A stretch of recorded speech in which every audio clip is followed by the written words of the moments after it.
Hello বন্ধুরা, কেমন আছো তোমরা সবাই? আশা করছি তোমরা সবাই অনেক ভালো আছো। পুটুন ব্লগিং চ্যানেলে তোমাদের সকলকে জানাই স্বাগত। তো প্রায় কয়েক বছর আগে আমি একটা সাদা রঙের ওড়না কিনেছিলাম, এই যে দেখতেই পাচ্ছ। তো দেখলাম যে পুরোনো জামা কাপড় ঝাড়াঝাড়ি করার সময় এই ওড়নাটা আমি পেলাম। তো ভাবলাম যে সাদা রঙের ওড়নাটার উপরে একটা কিছু ডিজাইন করি। তো ভাবলাম ডিজাইন করতে তো এখন অনেকটাই সময় লাগবে, আর এখন আমাকে বেশি বেশি করে সময় এতে দেওয়া যাবে না, মানে হাতের কাজগুলোতে যদি বেশি করে সময় দিই তাহলে অন্যান্য কাজগুলো আমি করতে পারবো না। তাই ভাবলাম যে এই যে ওড়নাটা ছিল ওটাকে যদি আমি তিরঙ্গার মতো রং করি তাহলে কীরকম হবে, ভারতীয় পতাকার মতো। কারণ যেহেতু 15ই আগস্ট আসতে চলেছে, তাই ভাবলাম যে এরকম টাইপের একটা ওড়না যদি ঘরেই বানিয়ে নিই তাহলে কীরকম হয়।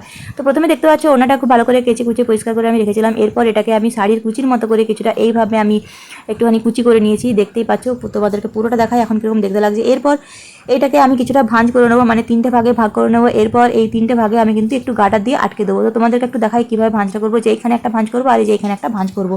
তো চলো এখন দেখো, আমি এখন রং করার জন্য এখানে নিয়ে নিয়েছি সবুজ রঙের ফেব্রিক কালার, আর নিয়ে নিয়েছি ফুড কালার গেরুয়া রঙের। যেহেতু আমার কাছে ফুড কালার সবুজ রঙের ছিল না, তাই জন্য এখন চলো আমি তোমাদেরকে দেখাই কীভাবে আমি এটা রং করছি।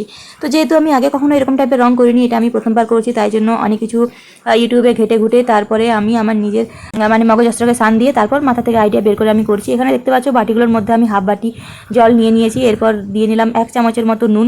এরপর আমি এখানে দিয়ে নেবো সামান্য পরিমাণ ফুড কালার, মানে অরেঞ্জ কালারের ফুড কালার, আর দিয়ে নেবো সবুজ রঙের ফেব্রিক যে কালারটা নিয়েছিলাম সেটা একদমই কম পরিমাণে সেটা আমি দিয়ে নেবো। যেহেতু এটা ডিপ আছে সেই জন্য মনে হচ্ছে আমার হয়তো ডিপ কালারের রং হয়ে যাবে, আর অতিরিক্ত ডিপ আমি এটা করবো না, সামান্য হালকা হালকাভাবেই রাখার চেষ্টা করবো।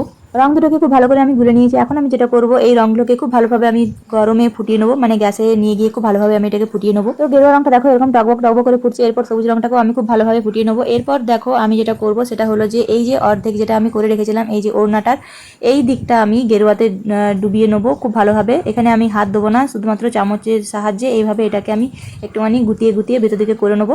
দেখতে পাচ্ছ আমি গাটার বেঁধে রেখেছি যাতে কিনা এটা এদিক ওদিক হয়ে না যায়।